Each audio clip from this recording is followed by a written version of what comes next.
Hola chicos y chicas, ¿cómo están? Bienvenidos a Prueba sin estudiar. El día de hoy, con Aprendo en Casa de la Educación Básica Alternativa Ciclo Avanzado. Estamos en la sexta semana, yo soy Harry Calderón y este es el área de comunicación. El día de hoy, todos expresaremos nuestra opinión. Leemos e identificamos las características de un artículo de opinión. Elaboraremos un artículo de opinión sobre un tema de interés. Derechos, opinión, argumentos, posturas. En este programa, estas preguntas cobrarán sentido, ya que tendrás la oportunidad de responderlas tú mismo. Pues, antes de empezar, necesitaremos algunos instrumentos. Cuaderno de apuntes u hojas. Si son recicladas, mejor. Lapiceros o lápiz. Mucha concentración, disposición para leer, cuestionar y reflexionar. Y sobre todo, mucha creatividad. La defensa de los derechos humanos, ¿solo le compete a algunos o es tarea de todos? ¿Has escuchado hablar sobre la pena de muerte?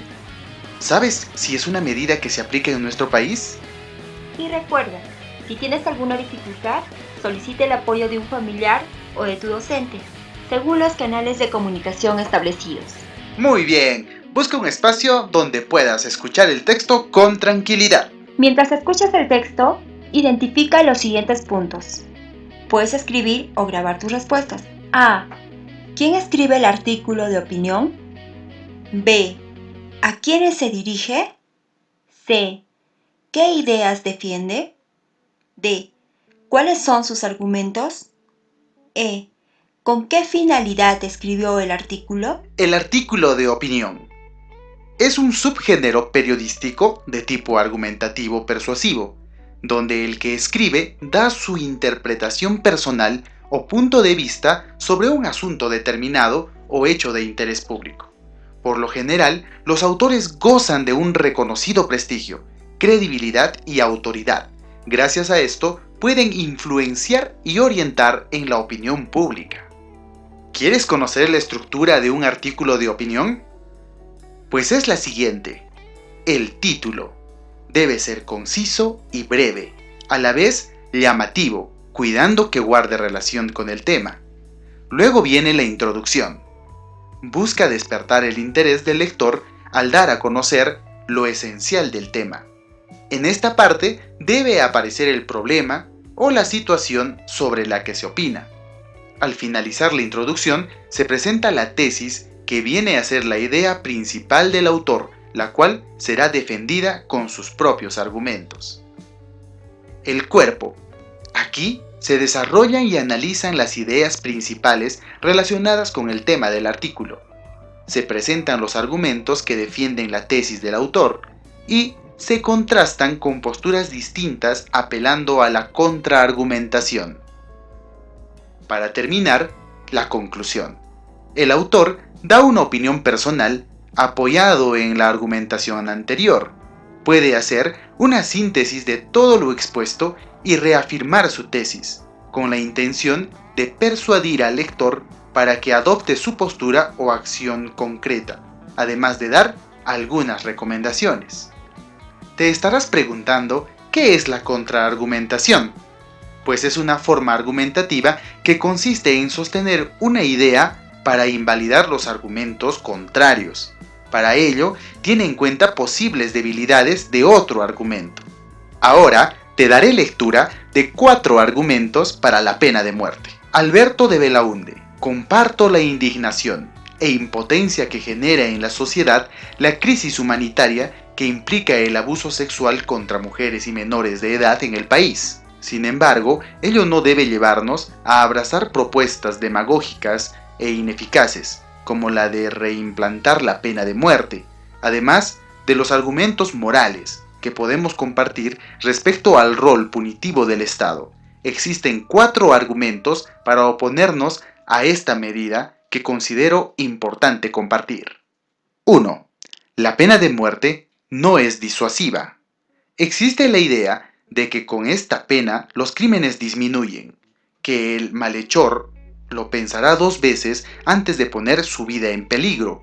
Sin embargo, la evidencia nos demuestra lo contrario. En Japón, por ejemplo, un estudio presentado este año con información oficial de la policía japonesa, concluye que la pena de muerte no evita que se produzcan delitos graves. Lo mismo ocurre en Estados Unidos.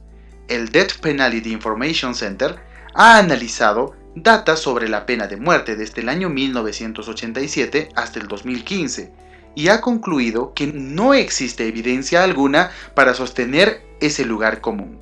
2. Nuestro sistema de justicia no es confiable. De las instituciones públicas, las que tienen menos confianza entre los peruanos son el Poder Judicial y el Ministerio Público. No se confía en ellos, pero estamos dispuestos a darle posibilidad de acabar con la vida de las personas. De acuerdo con el Death Penalty Information Center, en los últimos 10 años, Estados Unidos, con un sistema de justicia más institucionalizado y confiable, ha acumulado 34 sentencias de pena de muerte. Los motivos para ello son falsa acusación, inconducta de los oficiales que procesaron el caso, inadecuada defensa legal, etc. ¿Se imaginan lo que podría ocurrir en nuestro país? Con un problema grave de institucionalizar y acceso a la justicia. Recordemos el caso de Jorge Villanueva Torres, conocido como el monstruo de Armendáriz, condenado a pena de muerte en 1957 por supuestamente violar y matar a una menor de edad, cuya culpabilidad se cuestionó después de ejecutada la sanción. 3. Es jurídicamente inviable. El Perú ratificó en 1978 la Convención Americana sobre Derechos Humanos, donde se prohíbe expresamente que los países extiendan la pena de muerte a delitos que no estuvieran contemplados previamente en su legislación interna. Asimismo, impide restablecerla en aquellos puestos para los que se elimine con posterioridad. La Constitución de 1979, posterior a la fecha de ratificación de la Convención, recogió la aplicación de la pena de muerte solo para casos de traición a la patria, en caso de guerra exterior.